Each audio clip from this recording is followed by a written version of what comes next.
How do you make a dress out of recycled plastic bottles? Today we're going to take a look. I'll show you how the bottles get sorted, shredded and turned into fibres.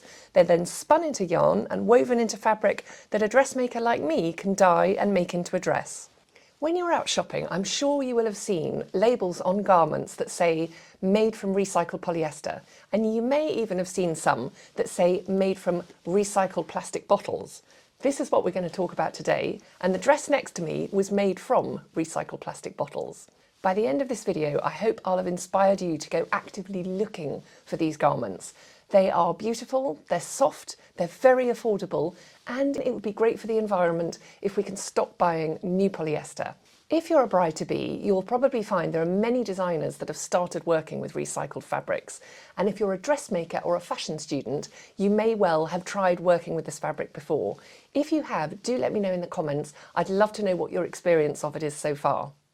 I'm Caroline Arthur. I specialise in making and repurposing wedding dresses, and I very often use polyester made from plastic bottles for the interlining of my dresses. That's the bit that goes in between the outer layer of the dress and the lining.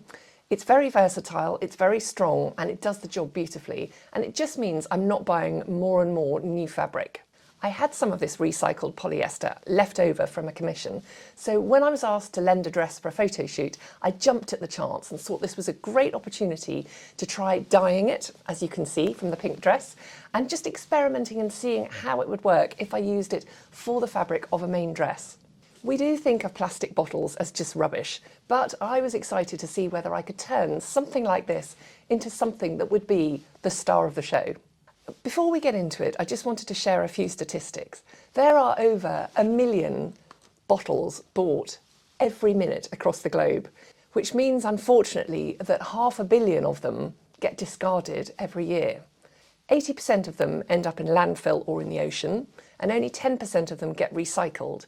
So this shows the scale of the problem, but at least recycling these plastic bottles and turning them into something that we can reuse is a great start.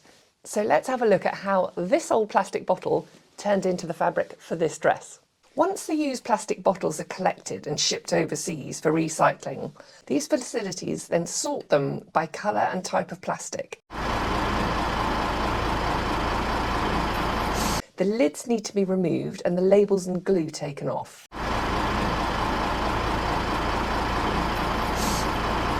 The bottles then get washed,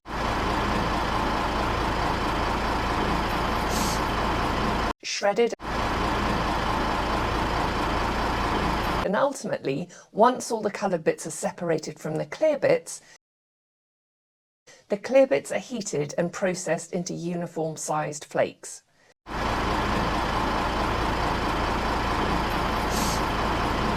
These are then heated again,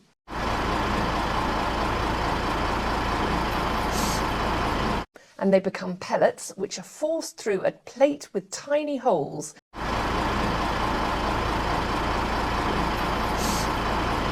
that releases them as these amazing long fibres. The fibres then subsequently get twisted into a yarn, and the yarn is then woven into fabric that ultimately then gets ordered by a dressmaker like me to make into a dress for someone like you. The quality of this fabric is very soft and worked brilliantly for this project and also for interlinings for dresses, as I mentioned before. Now, the dye that I used was called Ritmol Synthetic. I'll leave the link in the description. The trick with dyeing really is to wet the fabric first and to heat the dye bath and keep the fabric moving to make sure you get the desired colour and it's nice and even. I did lots of swatch tests and tried it on different fabrics. You can see I tried fur, sequin, chiffon, crepe and the recycled polyester. I did try some other fabrics like silk and natural fibres.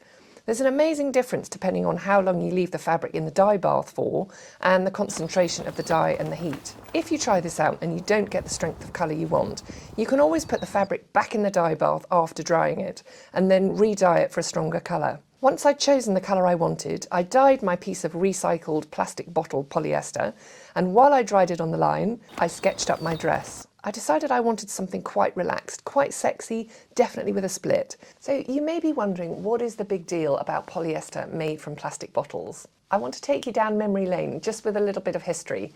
Now, in the 1950s, polyester arrived on the scene and was heralded as this amazing new fabric.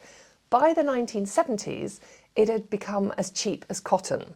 So it was durable, it was easy to wash, it was easy to dry, it was easy to dye, and it was pretty stain resistant. It was also very cheap. So the fashion industry naturally embraced it, and it became one of the most popular fabrics used right up to present day. The unfortunate thing about polyester is not only does it take a lot of chemicals to produce, but it also releases a lot of chemicals when it's washed and when it ends up in landfill. And one study has shown that a truckload of discarded polyester clothing goes into landfill every single second. Add on top of that the plastic bottles that are getting discarded every year, so you can understand why many brands, including mine, are really embracing recycled fabrics, and in particular recycled polyester made from old plastic bottles. I'd love you to let me know in the comments what you think about this fabric.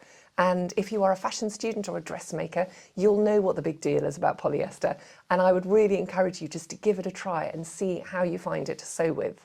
Polyester made from recycled plastic bottles is not a silver bullet, unfortunately.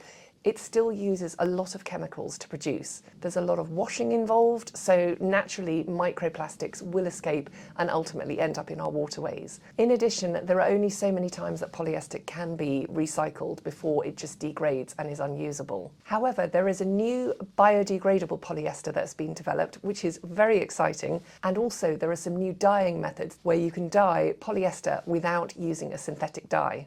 Currently, however, on the domestic market, where the likes of you and I can go into a shop and buy a dye, if you're going to be dyeing polyester, you will need to use a synthetic dye, and I would recommend Ritmel Synthetic or iDye Poly. I'll put the links for both of these in the description. For me, this is a really exciting chapter, and I'm very keen to explore it.